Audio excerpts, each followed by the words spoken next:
본 방송에서 제공하는 투자 정보는 투자 판단에 대한 조언입니다. 방송에서 제공하는 주식의 가치, 가격 상승 및 하락에 대해서는 방송사에서 보장하지 않습니다.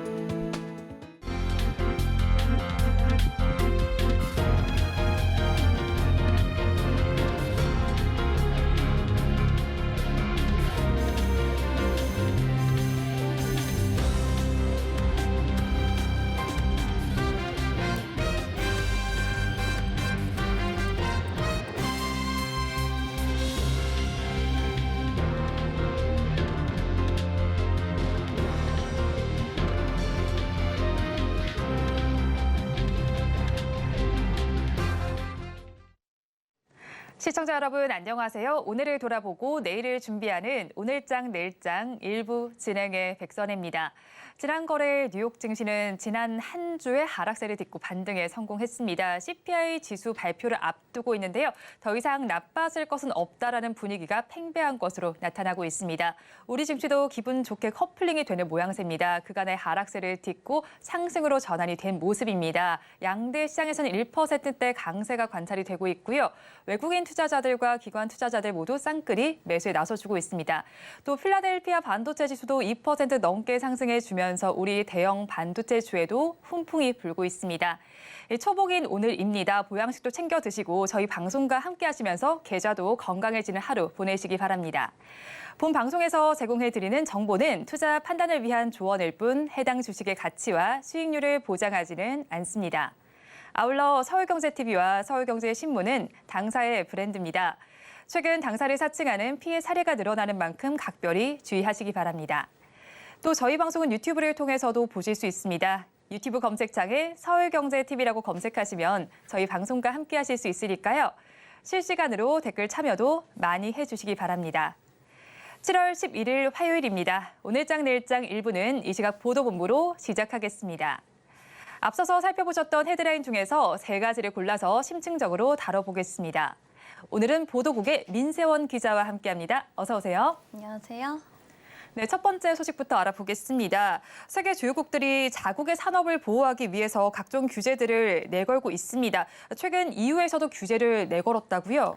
네, 유럽연합 집행위원회는 현지 시간 10일 역외 보조금 규정의 세부 적용 방식을 담은 시행령을 채택했는데요.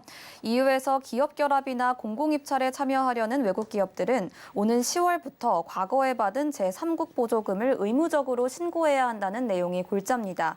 구체적으로는 제3국 금융지원금이 건당 100만 유로를 초과하면 모두 개별 신고해야 하는 식인데요. EU는 본격 시행되는 10월 이후 이를 지키지 않으면 최대 매출액의 10%를 과징금으로 부과한다는 방침입니다.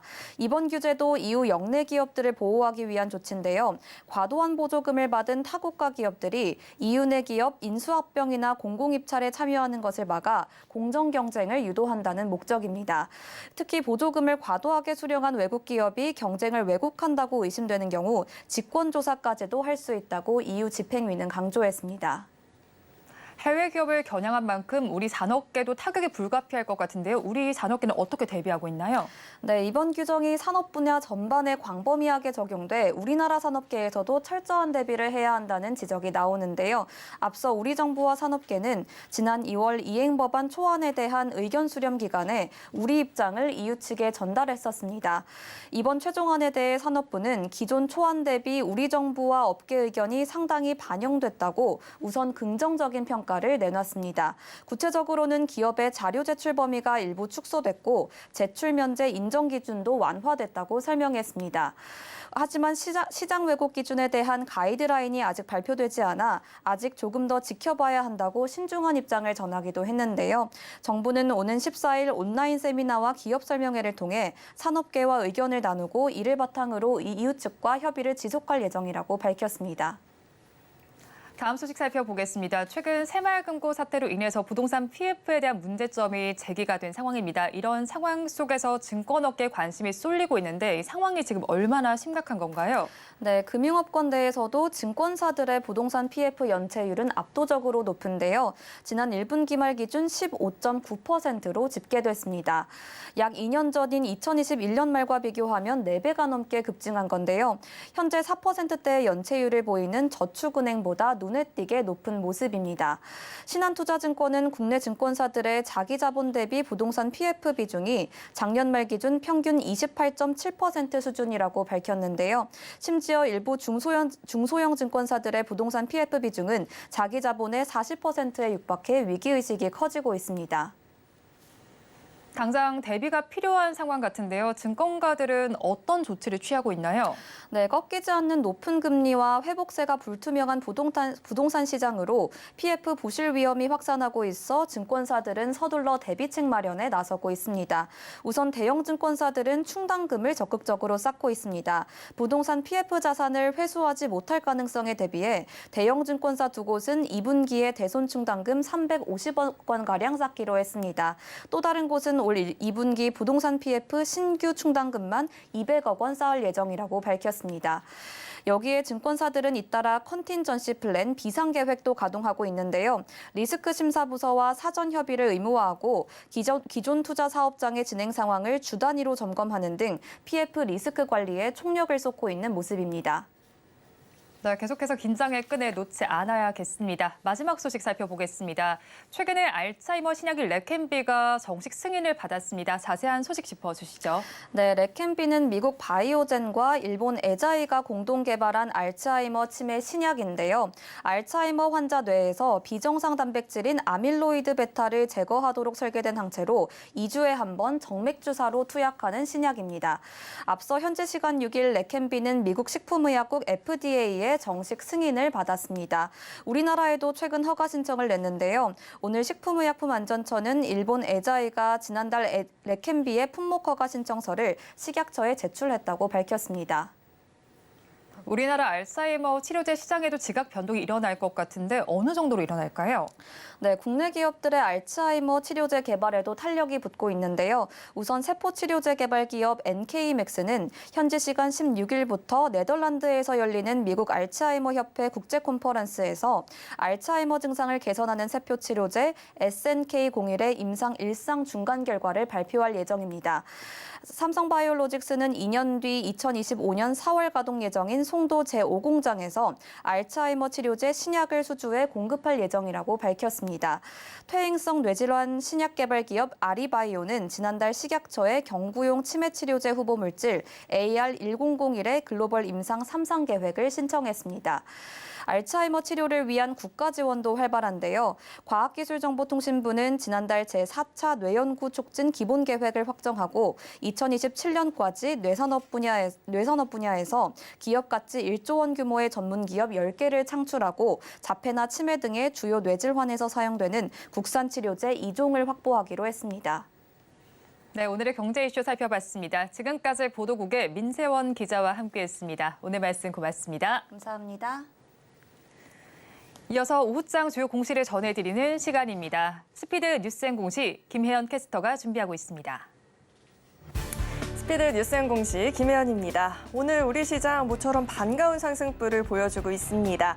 전일 미증시에서 필라델피아 반도체 지수가 2% 넘는 상승을 보이는가 하면 이 반도체 관련한 종목들이 상승을 보여줬죠. 또 월가에서 내놓은 이 CPI의 전망치가 전년 대비 3.1% 증가한 수준이었습니다. 물가가 이 4%였는데 일단 3% 초반으로 내려올 것이란 기대감을 품고 있는 모습이었는데요. 이 같은 상승 흐름이 장 막판까지 이어지길 기대해보면서 오늘장 주요 공시들 살펴보도록 하겠습니다. 네, 우선 첫 번째로 블레이드 엔터의 공시부터 살펴보도록 하겠습니다. 블레이드 엔터는 자회사 제이플렉스와 소규모 합병을 결정했다라는 공시를 내놨습니다. 블레이드 엔터는 현재 제이플렉스의 발행 주식을 100% 소유하고 있고요. 합병은 합병 신주를 발행하지 않는 무증자 합병으로 진행이 된다라고 설명했습니다. 합병 완료 시에 이 블레이드 엔터는 존속 회사로 남게 되고요. 제이플렉스는 합병 이후에 해산을 하게 됩니다. 합병 비율은 1대 0이고요. 합병 계약일은 오는 14일이라고 설명 덧붙였습니다. 계속해서 광주 신세계 공시도 살펴보도록 하겠습니다. 광주 신세계의 6월 매출이 전월 대비 감소세를 보였다라고 합니다. 133억 6,500만 원으로 전월 대비해서는 14.9% 감소세를 보였고요. 전년 동기 대비해서는 9.7% 줄어들었습니다. 올 상반기 매출액도 전년 대비 2.3% 감소한 890억 2,500만 원을 기록했다라고 하고요. 다만 이 단기 순이익은 144억 6,600만 원으로 그래도 전 분기 대비해서 9.9% 그리고 전년 동기 대비해서는 5.7%대 상승 흐름을 보였다라고 합니다. 계속해서 다음 공시도 살펴보시죠. 네, 동원산업 살펴볼 텐데요. 동원산업은 박문서 지주부문 대표이사와 김주원 이사회 의장이 지난 4일 각각 보통주 2,500주, 800주를 장내 매수했다라고 오늘 공시를 했습니다. 총 매입 금액은 약 1억 3천만 원 규모라고 하고요. 동원산업은 이런 최고 경영진의 주식 매입이 주가 상승 등 주주가치 제고에 대한 긍정적인 신호를 줄 것으로 기대한다라고 설명을 했습니다. 그리고 이 밖에도 다음 달 1일부터 자사주 350만 주를 소각하고요. 나머지 1,046만 245주의 자사주도 단계적으로 소각을 해나갈 계획이라고 덧붙였습니다. 마지막으로 제일바이오 살펴보도록 하겠습니다. 제일바이오가 지난해 6월 업무상 배임 혐의로 수원 남부경찰서에 전 임원에 대한 고소장을 접수한 바가 있었는데요. 동일 임원에 대해서 추가 고소 계획을 밝혔습니다. 전일 제이바이오는 특정경제범죄 가중처벌에 대한 법률 위반으로 고소장을 접수했다라는 내용을 오늘 공시했습니다. 이렇게 오늘장 주요 공시들 살펴봤고요. 지금까지 스피드 뉴스앤 공시 김혜연이었습니다.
마켓리더의 시선으로 글로벌 경제와 산업 트렌드를 체크하고 이걸 수익으로 연결해보는 시간, 고수의 선택 시간입니다.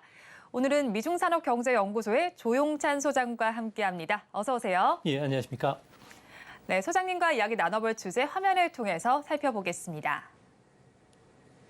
오늘의 주제입니다. 지난주에 발표된 6월 미국 고용 지표를 보면 연준의 연내 금리 인하 가능성이 후퇴하고 있다라고 봐야겠는데요. 그렇다면 서머랠리가 물 건너간 걸지 한번 저희 오늘 주제를 통해서 살펴봐야겠습니다. 일단은 고용 지표를 보면 인플레이션에 크게 영향을 미치는 평균 시급이요. 지난해 같은 기간과 비교를 했을 때 4.4% 증가했습니다. 이런 영향 때문인지 연내에 금리 인하 가능성이 후퇴하고 있는데요. 그렇다면 세계적인 리스크온 장세가 사라진다라고 봐야 할까요? 네, 상반기 미국 증시를 보면요. 리스크온 현상이 아주 뚜렷해지면서 다우지수는 3.8% 상승했고요. 주요 핵심 기술주를 포함된 나스닥 지수 같은 경우에는 상당히 큰 폭으로 상승했습니다. 이 중에서도 나스닥 100 지수 같은 경우에는 무려 38%나 상승을 했고요. 또한 필라델피아 반도체 지수는 45% 넘게 상승을 했습니다. 이제 하반기에도 이런 현상이 지속될 것으로 보여지고 있는데요. 아무래도 이번 상반기에는 생성형 AI 같은 혁신적인 플랫폼들이 많이 들어섰고요. 또 장래 성장 가능성과 관련된 AI나 반도체과 관련해 가지고는 두각을 보이고 있습니다. 여기에 개인들이 갖고 있는 미국의 금융자산만 하더라도 114조 달러 정도에 달하는데요. 이 때문에 현재 미국 같은 경우는 다음 그림을 보시면요. G7의 정책 금리 같은 경우는 현재 26.9%까지 올라왔습니다. 정책 금리가 많이 올라왔다는 자체는 이제 앞으로 그 물가는 계속 떨어지는 추세가 분명해질 것이라는 점이고요. 또 한 가지는 금리 인상폭 속도가 이제 조금씩 둔화되기 시작했습니다. 3개월 단위로 보면은 2분기에는 2.75%밖에 상승을 못했는데 지난 22년 말 같은 경우에는 무려 8.5% 성장을 했다는 거죠. 이 때문에 그런 상황에서도 OECD 경기 선행지수는 현재 바닥을 찍고 서서히 올라가고 있기 때문에 기업 실적도 이제 바닥을 찍었다는 측면에서 리스크 온 현상들은 계속 이어진다는 점에서 주식시장과 관련해서는 좀 높을 때는 좀 팔고 낮을 때는 좀 매수하는 이런 전략을 계속 구사하시는 것도 바람직하지 않나 이렇게 보여집니다. 네, 높을 때는 팔고 낮을 때는 사는 전략이 좋겠다라고 말씀해 주셨는데 사실 지금 우리 증시의 상황을 살펴보면 미국도 그렇고 뭐 우리나라도 그렇고 6월 달에도 그렇게 좋지 못했는데 7월 달 역시도 조정 장세가 펼쳐지는 것 같습니다. 그렇다면 서머랠리 제동이 걸렸다라고 봐야 할까요? 네, 금융위기 이후에 그 월간 미국의 주가 상승률을 보면요. 4월 달이 유난히 높았고요. 아무래도 그 1분기 실적들이 발표되는 직후였기 때문에 그런 것으로 보여집니다. 그 다음으로 높았던 게 7월입니다. 7월 같은 경우에는 상반기 효과라고 해서 상반기에 주가가 올라가면은 7월 달에 주가는 성반영돼서 같이 올라가는 경향이 크기 때문에 이번 7월 달에도 상승 흐름을 보여줄 것으로 예상이 됩니다. 다만 문제는 8월 달 장세인데요.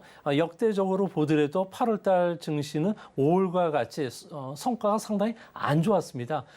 특히 이번 8월 달 같은 경우에는 앞으로 미중 간의 갈등 문제도 있고요. 마지막 금리 인상에 따라서 지방은행들의 파산 위기도 여전히 하다는 거죠. 또 역대 8월 달을 보면은 유난히 그 리스크들이 많이 일어났는데요. 제1차 세계대전이 발생했고요. 1971년도에는 닉슨 대통령이 달러 태환을 정지시키는 금융시장의 대파란도 있었고 최근 2019년도 같은 경우에는 미국이 중국에 대해서 무역 제재를 가했기 때문에 그렇습니다. 앞으로도 가상화폐에 대한 미국 및 전 세계적인 규제 움직임이 있을 거로 보여진다는 점에서 8월 달은 주가 변동성이 좀 크다. 것이 아닌가 생각이 됩니다. 이 때문에 7월 달에 주가가 좀 상승하면은 일정 부분 차익을 실현시키고 8, 9월 달에 싸게 살 수 있는 기회가 다시 한번 찾아오지 않을까 생각이 됩니다. 네, 과거의 사례를 보시면서 한번 참고해서 투자 전략을 삼아보면 좋겠다라고 말씀해 주셨는데요. 그렇다면 지금 상황을 살펴보면요. 서머랠리도 사실 없을 것 같고요. 연내 금리 인하 가능성도 희박합니다. 그렇다면 증시에 그렇게 긍정적인 상황이라고 보긴 어려울 것 같은데 국제투자은행들은 왜 목표 주가를 상향 조정하는 건가요? 네, 최근 그 미국 에 있는 골드만삭스라든지 JP모건 같은 경우에도 앞으로 향후 주가 상승에 대한 기대감 때문에 목표 주가를 계속 상향 조정시키고 있는데요. 이는 주식시장의 네 가지 국면 흐름상 보면 현재는 역금융 장세에서 역실적 장세로 빠르게 전환이 되고 있다는 겁니다. 자산 가격은 하락하지만 실적들은 계속 악화되고 있는 상황이죠. 이 때문에 금융 긴축이 곧 조만간에 종료가 되기 때문에 금리도 연말이나 내년 초에는 하락으로 전환할 거고요. 또 주가 수익 비율은 횡보로 보이지만 아무래도 실적이 뒷받침된다면 빠르게 회복이 될 수 있다는 겁니다.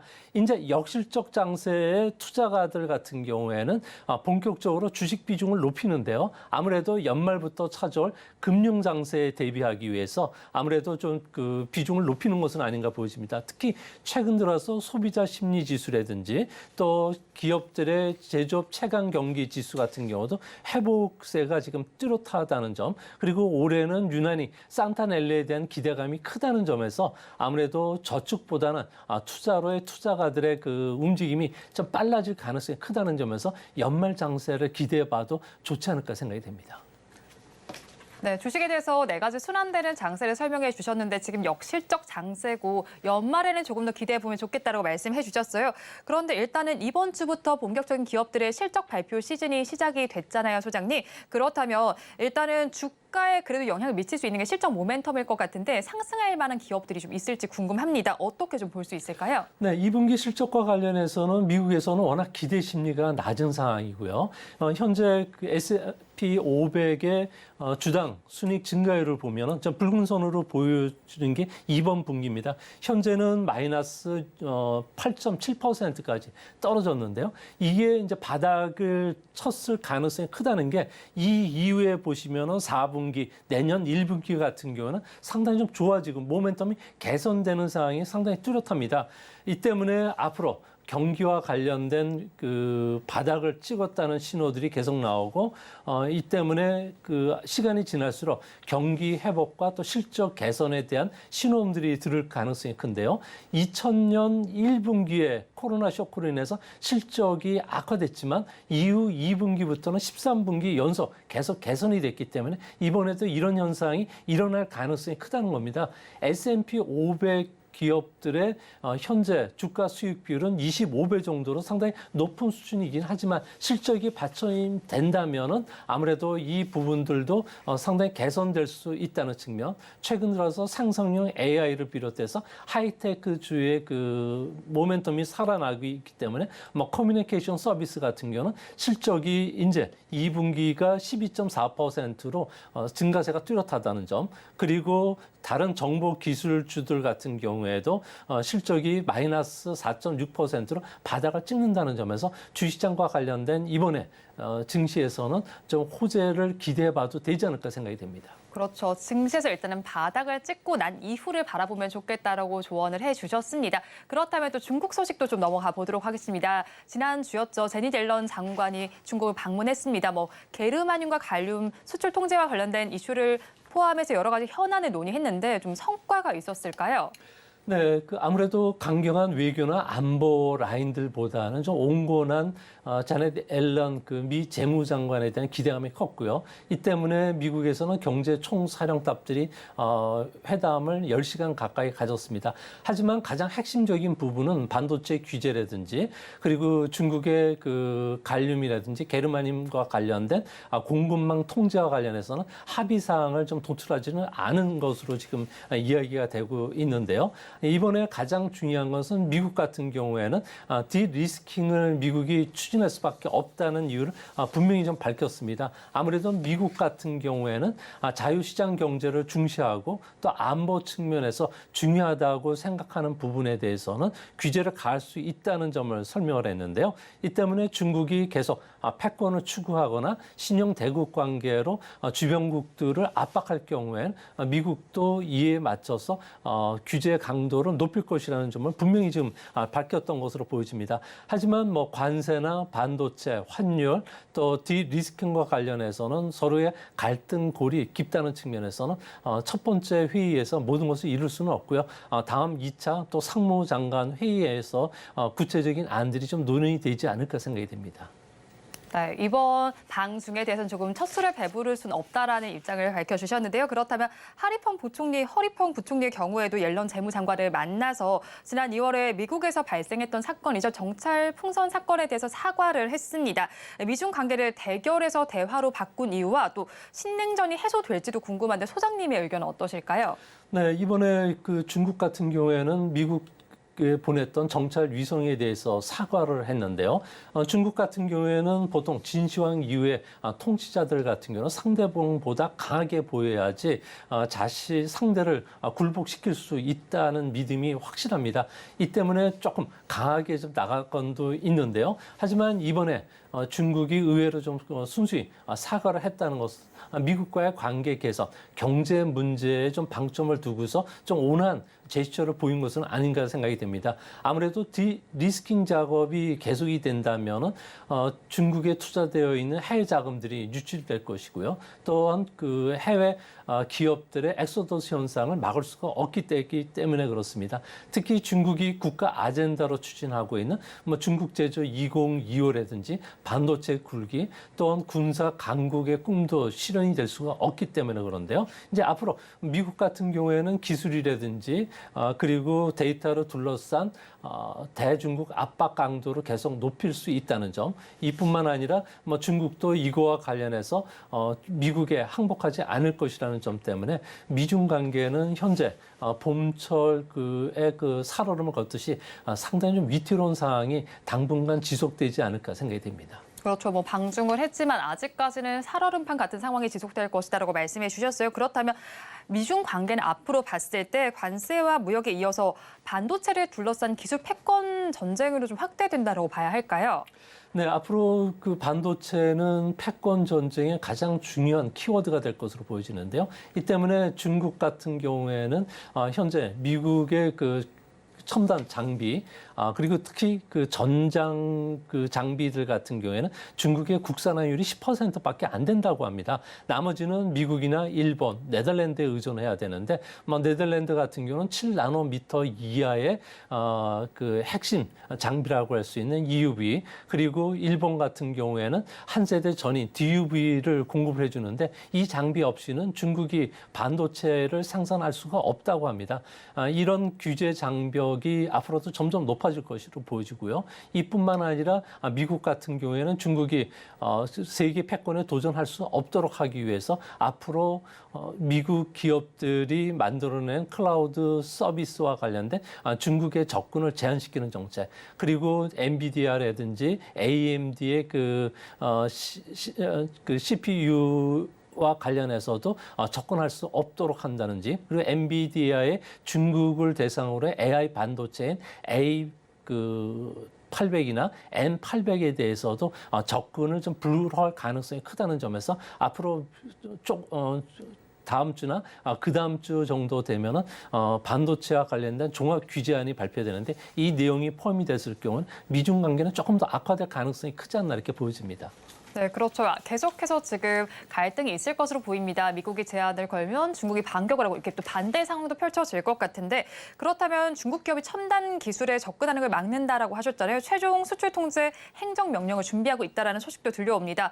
그러면 이렇게 양국의 핑퐁 게임이 계속해서 지속된다라고 봐야 할까요? 네, 그렇습니다. 현재 미중 관계는 그 상생 발전의 그 톱니바퀴가 역회전이 걸려 있는 상태인데요. 한쪽이 두 손을 들고 패권을 포기하지 않는 한 앞으로 미국 같은 경우에는 반도체 장비뿐만 아니라 반도체 수출, 그리고 AI에 접근할 수 있는 서비스 권한도 모두 박탈을 할 것입니다.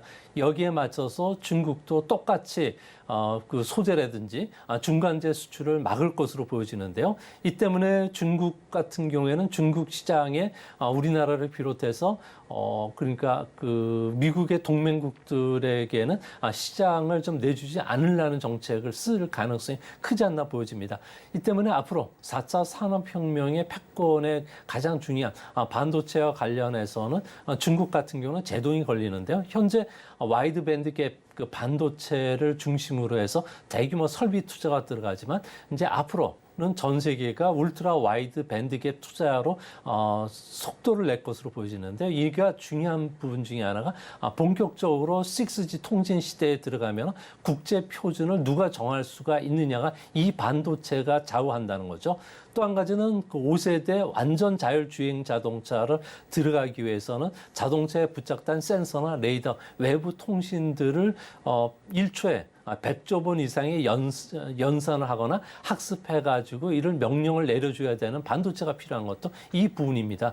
또 한 가지는 페라리라든지 포르쉐 같은 경우에는 전기 자동차라고 하더라도 제로백, 그러니까 그 100km까지 달리는 때까지 들어가는 속도가 2.5초밖에 안 되는데요. 이 부분도 이런 고급 반도체가 들어가는데, 이 부분이 없으면 중국 같은 경우에는 미래 산업과 관련된 먹거리가 뺏길 수가 있기 때문에 중국 입장에서는 미국에 대한 규제에 맞춰서 강도 높게 중국이 생산할 수 없다면 다른 나라도 생산할 수 없게 하겠다는 이런 압박 전략을 계속 쓴다는 점에서 미중 관계는 반도체를 두고서 이제 상당히 좀 위험 수위에 도달할 수가 있겠고요. 또 디리스킹 작업이 진행될수록 그 고래 싸움에 새우 등 터지듯이 우리 기업에게도 아마 제재의 안팎이 좀 더 가속화되고 이렇게 되면은 미국의 그 IT 기업이라든지 또 우리 기업들 같은 경우는 중국과 관련된 매출이 전체 3분의 1 정도가 차지하기 때문에 매출 감소도 영향을 받을 가능성이 크지 않나 보여집니다. 네, 방금 전에 고래 싸움에 새우등 터진다라고 말씀해 주셨잖아요, 소장님. 그렇다면 중국이 우리나라의 반도체 소재 수출에도 제한을 걸지는 않을까요? 네, 현재 반도체와 관련된 소재 제한은 네덜란드나 일본을 겨냥한 건데요. 이 때문에 우리나라 같은 경우는 메모리 반도체이기 때문에 이런 그 규제에서는 좀 빠지지 않을까 보여집니다. 다행히 우리나라는 2011년 11월 요소수 사태를 경험했기 때문에 중국에 대한 수입 의존도를 상당히 좀 낮추고 수입 다변화를 지금 실시를 하고 있고요. 또 40일치 이상의 갈륨과 관련된 재고를 쌓고 있습니다. 최근에 들어와서 2년에서 3년 정도 갈륨이나 게르마늄에 대해서 그 장기 그 수입 계약을 체결했고요. 또 대체 물질 개발도 좀 속도를 내고 있기 때문에 이번 위기에서는 좀 자유롭지 않을까 보여집니다.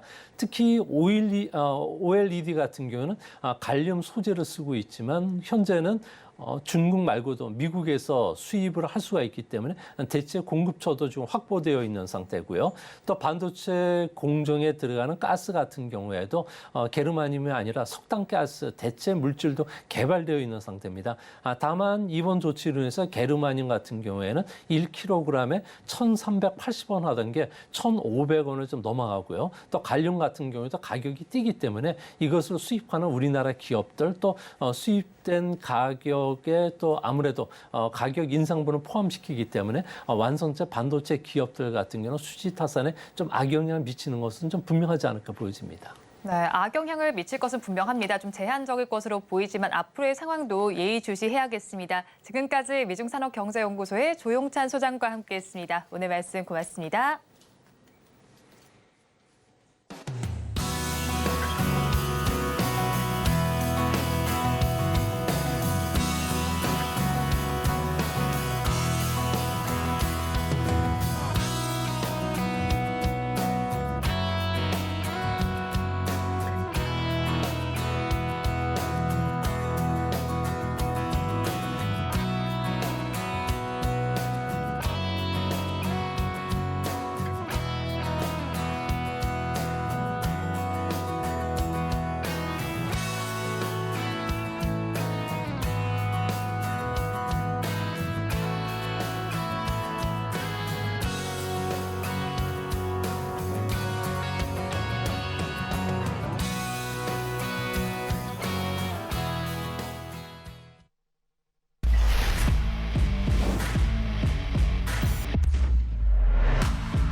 마켓리더의 시선으로 글로벌 경제와 산업 트렌드를 체크해보는 시간 지나갔고요. 시시각각 변하는 시장의 이슈와 주가의 변동성에 투자 전략을 업데이트해보는 시간으로 이어가겠습니다. 오늘은 골드스타의 황태규 대표님과 함께합니다. 어서 오세요.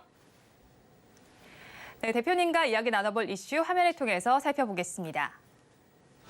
오늘의 첫 번째 이슈입니다. 삼성전자가 2030년까지 무인 공장 체제를 구축하기로 했습니다. 본격적으로 관련 조직을 신설하고 추진의 속도를 내는데요. AI가 탐지하고 AI가 문제 원인을 자동으로 진단해서 바로 솔루션을 적용하는 방식으로 진행됩니다. 즉 생산 라인에 아무도 없어도 문제를 해결할 수 있다는 겁니다.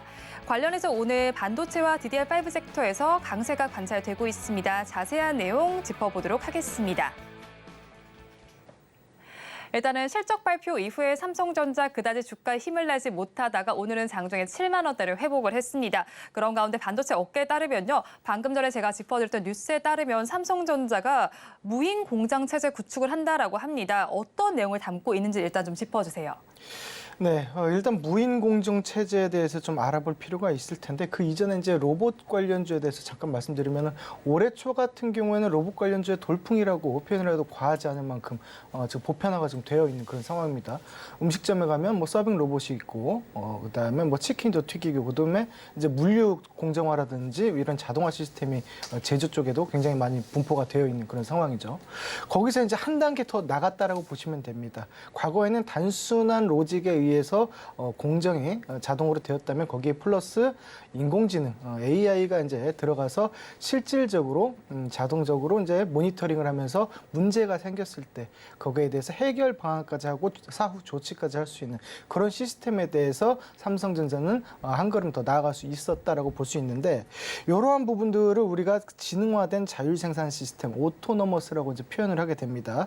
이러한 부분들이 이제 미래형 반도체 공장으로 이제 탈바꿈하게 되는데 이제 중점적인 거는 얼만큼 반도체에 대한 수요를 올릴 수 있는지 그리고 생산력에 대해서 얼마만큼 상승을 시킬 수 있는지가 좀 관건인데 이 부분에 대해서 차후에 이제 지표적으로 수치적으로 나오는 데이터를 보고 파악하시는 부분이 좀 중요하다 하겠습니다.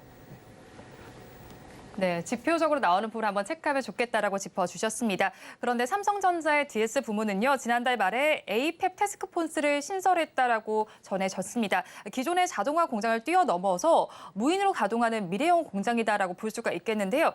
수율이 관건인 파운드리 공장의 승부수로도 작용할 전망입니다. 관련해서 수혜를 받을 섹터와 최근 동향도 좀 살펴주세요. 네, 아무래도 그 에이펙 시스템으로 간다면 뭐 인공지능으로 수율은 당연히 올라갈 수 있겠고, 이제 플러스 이제 생산력에 대해서도 상승이 좀 가능할 수 있는데, 중요한 것은 이제 이러한 부분들이 예전에는 과거에는 이제 문제가 생겼을 때 생산라인 전부가 이제 중단되는, 생산이 중단되는 경우가 있었는데, 이제는 그러한 부분들에 대해서 해결할 수 있는 부분이라는 거죠. 문제가 생긴 그 부분만 중단시키고 나머지 것들은 계속적으로 가동이 된다는 얘기입니다. 그렇다면, 팹리스 업체 중에서도 자동화 시스템에 대해서 일부 구축이라든지 그러한 노력에 대한 이제 그런 모습들이 있는 기업들을 조금 속아낼 필요가 있다라고 봅니다.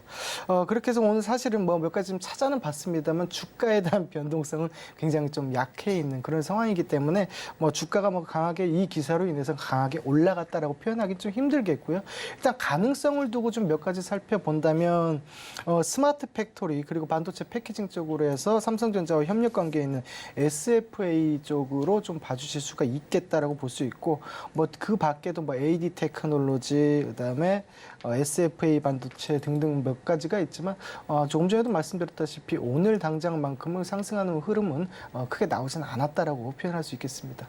그렇죠. 아직까지 큰 흐름은 관찰되지 않았다라고 짚어주셨습니다. 뉴스에 따라서 크게 주가가 변동하진 않았는데요. 그렇다면 파운드리 1위 자리를 차지하고 있는 TSMC 상황도 살펴봐야겠습니다. 인텔을 비롯해서 각국의 경쟁사들도 지금 보면 선진 기술을 도입하고 있는데 이 상황이 좀 어떤가요?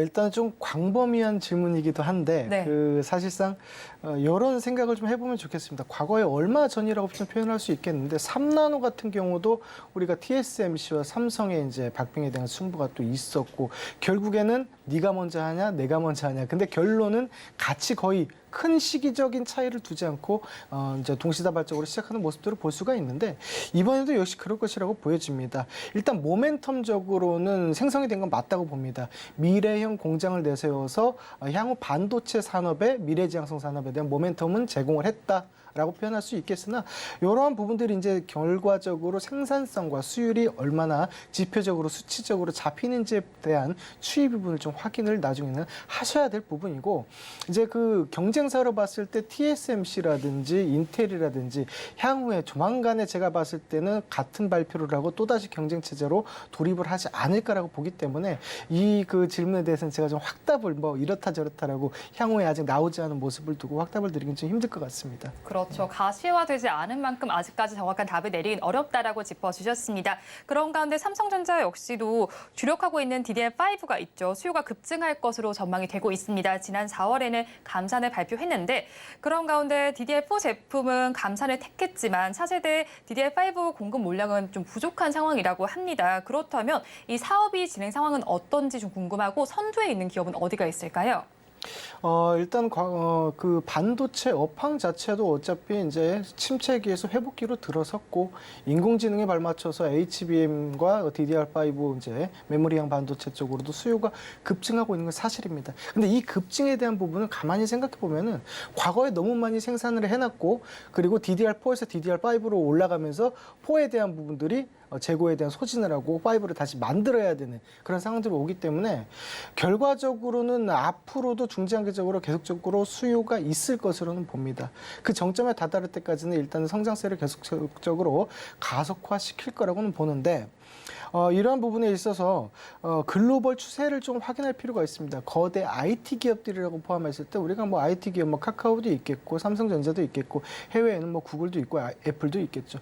이러한 부분들에 있어서 이제 대부분 다 데이터 센터를 구축해놓고 있는 게 이제 현실인데 이러한 부분들이 DDR4에서 5까지 교체 주기가 이제 다다랐기 때문에 거기에 대해서 또 수혜를 좀 입을 전망이다라고 볼 수 있겠고 실질적으로 그 HBM과 DDR5에 대해서 수혜를 봤을 때는 국내 기업 중에서는 저는 SK 하이닉스라고 저는 생각을 합니다. 거의 독점이다시피 할 정도 그렇게 이제 생산을 하고 있는데 특히나 DDR5에 대한 그 비중이 2분기에 30%를 상회하는 수준으로 증가한 것까지 이제 추산이 좀 되고 있습니다. 이러한 부분들이 힘입어서 차세대 반도체 개발과 양산으로 4분기까지 실적 개선 요인으로 이제 파악이 될 수 있겠다라고 본다는 거죠. 그렇다면 이제 앵커님께서는 이제 삼성전자를 물어보셨는데 그와 맥을 같이 하지만 디테일하게 들어갔을 때는 저의 선택은 SK 하이닉스 쪽으로 좀 더 비중을 놓고 봐주시는 부분이 좀 더 좋지 않겠나라고 저는 좀 생각을 좀 하고 있고 이와 더불어서 이제 확인을 좀 해야 되는 부분이 SK 하이닉스와 같이 연관이 되어 있는 조금 작은 종목들 위주로 볼 수가 있겠는데 반도체 후공정 쪽으로 그리고 패키징 쪽으로 협력업체죠. STI와 프로텍 같은 경우도 주가에 대한 탄력성이 굉장히 좋게 움직이고 있기 때문에 이러한 부분들도 같이 한번 체크를 해주신다면 도움이 될 것 같습니다. 네, SK 하이닉스와 관련된 종목들까지 한번 체크를 해보시기 바랍니다. 이어서 다음 이슈 화면을 통해서 살펴보겠습니다. 서울경제신문에서 발췌한 내용입니다. 어제 제29차 에너지위원회가 열렸습니다. 이 자리에서 이창양 산업통상자원부 장관은 신규 원전 건설을 포함해서 전력 공급 능력을 확충하는 방안을 마련해 가겠다는 입장을 밝혔습니다. 현 정부는 탈원전 폐기를 에너지 정책의 핵심으로 내걸면서 신규 원전 건설 계획을 공식적으로 밝혀왔습니다. 관련해서 오늘 원자력 발전 섹터가 들썩이고 있습니다. 자세한 내용 짚어보겠습니다. 네, 윤석열 정부가 신규 원전을 검토한다라는 소식이 나왔습니다. 그렇게 되면서 오늘 원전주들 전반적으로 들썩이고 있는데 한전산업은 장중에 상한가를 기록하기도 했고요. 한신기계 등도 모두 좀 강세를 보이고 있습니다. 그렇다면 하반기에 긍정적인 이 흐름이 이어질 거라고 보시는지 좀 주가 동향 최근의 흐름과 좀 비교해서 설명해 주세요. 일단은 좀 거슬러 올라갈 필요가 좀 있다고 봅니다. 윤석열 정부 하면 이퀄 원전 산업입니다. 과거에 정권 교체 시기에 이제 21년도부터 원전에 대한 관련주가 급상승하는 모습을 보였었는데 이제 모멘텀은 그때 이제 만들어졌다고 할 수 있겠습니다. 그래서 이제 그때 당시에 이제 나타났던 현상이 우후죽순 상승하는 모습들이 나왔는데 이제는 오늘 같은 경우 실질적으로 봤을 때는 몇 종목 올라가지 않았습니다. 관련주 중에서 자 그렇게 봤을 때는 지금 어떠한 쪽으로 봐야 되냐 했을 때는 원전 관련한 부분으로 이제 팩트 체크를 좀 해봐야 될 때가 왔다라고 봅니다. 가장 중요한 것은 저는 이제 기술력이라고 보기 때문에 기술 인력을 파견했던 이력이 있는 그런 회사를 좀 봐야 되고 그다음에 해외 수주에 대해서도 이력이 있는지를 좀 봐야 됩니다. 폴란드 원전까지도 이제 포함해서 글로벌적으로 이제 EU 쪽으로도 나아갈 수 있는 부분들이 있기 때문에 원전 쪽으로 파악을 했을 때는 기술력이 있느냐 없느냐 그리고 이제 해외로 파견한 이력이 있냐 없냐를 좀 두고 이제 옥석 가리기를 좀 해야 될 때라고 보는데 이러한 부분에 있어서는 일단은 과거만큼의 큰 상승은 나오지는 않을 거라고 봅니다. 그때는 이제 굉장한 시세를 내면서 모멘텀이 작용을 했기 때문에 가능한 것이고 이제는 팩트적인 체크 차원에서 봤을 때는 이 부분이 나중에 추후에 실적과 연관이 돼야 되기 때문에 앞전에서만큼의 큰 시세는 나오지 않을 것이다라고 봅니다. 다만 단기적인 상승세는 가능할 수 있다라고 저는 판단을 하고 있습니다. 그렇게 봤을 때는 저는 이제 한전사는 오늘 상한가에 진입을 했는데 이 회사 같은 경우는 기술력에 대해서 인력 파견한 이력이 있고 하기 때문에 상한가로 좀 들어갔다는 거죠. 이외에도 좀 체크해 볼 사항이 있는데 우진이라는 기업도 있죠. 발전소용 계측기를 좀 이제 생산을 좀 하는 기업이고 G2파워 같은 경우는 이제 상태 감시 진단이라고 하죠. 풍력이나 해상 풍력 포함해서 상태 감시 이쪽으로 좀 하고 있고요. 그다음에 제가 봤을 때는 이제 보성 파워텍 같은 경우는 발전소 쪽으로 해서 송배전 생산을 하고 있는 그런 업체로 좀 파악이 되고 있습니다. 그래서 제가 지금 언급드린 업체 위주로 옥석 가르기를 하셔서 좀 봐주신다면 좀 도움이 되지 않을까 싶습니다. 몇 가지 업체를 짚어주셨는데요. 실제로 기술력이 있고 인력 파견 경험이 있는 기업을 중심으로 보면 좋겠다라고 조언을 해주셨습니다. 그런데 원전주 내에서도 지금 SMR과 관련된 관심이 높아지고 있습니다. 미국의 테라파워 CEO도 SMR의 중요성에 대해서 언급을 했고요. 우리 산업부도 이것에 주시를 하고 있습니다. 그러면 SMR에 대한 투자 전략은 저희가 어떻게 짜가면 좋을까요? 결국 소형 모듈 원자로 SMR 쪽으로 이제 탈바꿈이 좀 될 수 있을 것이다라고는 봅니다. 실질적으로 국내에서는 신규 원전 건설을 원전 산업 생태계 복원을 한다라는 얘기를 또 했었고요. 그다음에 SMR 쪽으로 이제 용인 반도체 메가 클러스터와 같은 15개 첨단 산업 단지에 이제 조성을 좀 하겠다라고 밝힌 바 있습니다. 결국 이제 전력에 대한 공급을 원활하게 해줘야 된다는 거죠. 그러면 전력을 얼마나 많이 쓰는 곳이, 그러니까 전력을 많이 쓰는 곳에 이제 만들겠다는 얘기인데, 그런 식으로 해서 국지적으로 소형 원전으로 갈 수밖에 없는 상황이다라고는 보고 있습니다. 그래서 좀 우리가 이제 여기에서도 좀 해주실 필요가 있는데, 이쪽에 있어서도 제가 말씀드렸던 보성 파워텍이라든지 우진이라든지 한전산업, 그리고 추가적으로 BHI 같은 종목들도 좀 살펴보신다면 소형 원전 모듈 쪽으로는 다 체크가 된 것이 아닌가라고 생각합니다. 그럼 소형 모듈 원전 제외하고 원자력 발전 쪽에서 저희가 체크해 봐야 될 포인트는 없을까요, 대표님? 제가 조금 전에도 말씀드렸을 때 그 안을 자세히 들여다보시면 과거만큼의 큰 시세는 나오지 않고 단기적인 상승이 있을 것이라고 말씀드린 네. 이유가 뭐냐면, 이제 앵커님께서 말씀하신 대로 큰 틀에서 큰 상승이 나오려면 원자력, 제가 말씀드린 소형 원자력 빼놓고 이외의 모든 원자력을 포함했을 때 그 과거는 그렇게 움직였었단 말이죠. 근데 지금은 옥석 가르기를 해야 되는 부분이고, 그 중에서도 SMR 쪽으로 포커싱을 좀 맞춰서 가야 되기 때문에 언급드린 종목들 위주로만 확인해 보시는 것이 더 좋겠다라고 저는 파악이 됩니다. 네, 그렇죠. 원전주 내에서도 옥석 가리기가 필요하니까 지금 어느 정도 기준에 맞춰서 종목들을 선별해 주셨습니다. 그 종목들을 위주로 체크를 해 나가시면 좋겠다라고 말씀해 주셨습니다. 그렇다면 오늘 두 가지 주제에 대해서 한번 다뤄봤는데 탑픽 종목은 어디서 가져오셨을까요? 탑픽은 언급드리지 않은 종목에서 좀 가지고 왔는데, 네. 어떻게 보면 선두주자, 실질적으로 실체가 있는 회사라고 볼 수 있습니다. 바로 두산 에너빌리티입니다. 당사 같은 경우는 원전 설비 소재부터 완제품까지 일괄적으로 모든 생산을 다 할 수 있고 시공까지 다 할 수 있습니다. 그리고 또한 연료전지 사업, 풍력, 수소 에너지 사업까지 겸해서 추가 사업으로 영위를 하고 있습니다. 그리고 소형 원전 SMR 쪽으로도 2027년까지 개발 완료를 목표로 하고 있는 국내 유일 기업이기 때문에 대장격으로 좀 더 시가총액은 제가 말씀드린 종목들보다 조금 크기는 한데, 실질적으로 기술력과 자본력 그리고 파급력까지 모두 다 갖추고 있는 기업은 두산 에너빌리티다라고 저는 말씀드리고 싶습니다. 매수가 18,500원으로 설정해 주시고 손절가 짧게 18,000원 잡아주시고 목표가 단기적으로 21,500원으로 설정해 주시면 되겠습니다. 네, 두산 에너빌리티에 대해서 탑픽 종목으로 짚어주셨는데요. 사실 조금 무거운 종목이다라고도 보입니다. 이제 가격대도 사실은 그렇게 그다지 높지는 않지만 큰 움직임이 나타나진 않는 것 같아요. 차트상으로 봤을 때. 그럼 다른 종목을 보신다면 또 어떤 종목에 주목을 하고 계실까요?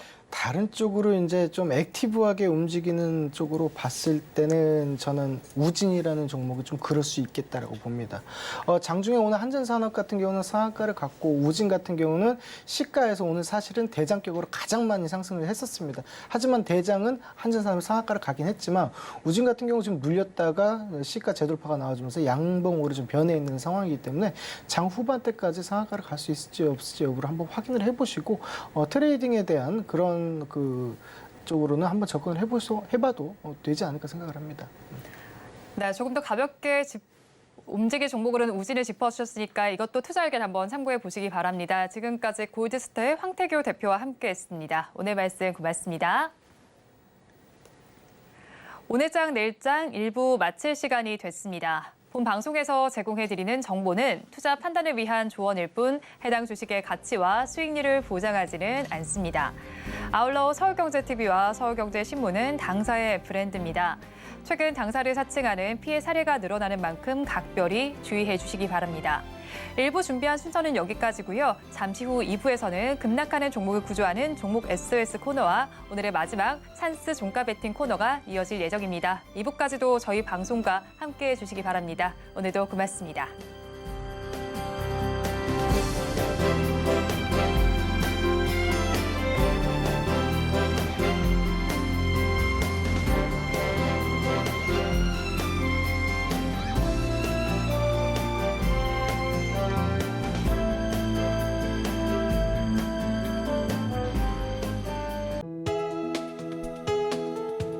본 방송에서 제공하는 투자 정보는 투자 판단에 대한 조언입니다. 방송에서 제공하는 주식의 가치, 가격 상승 및 하락에 대해서는 방송사에서 보장하지 않습니다.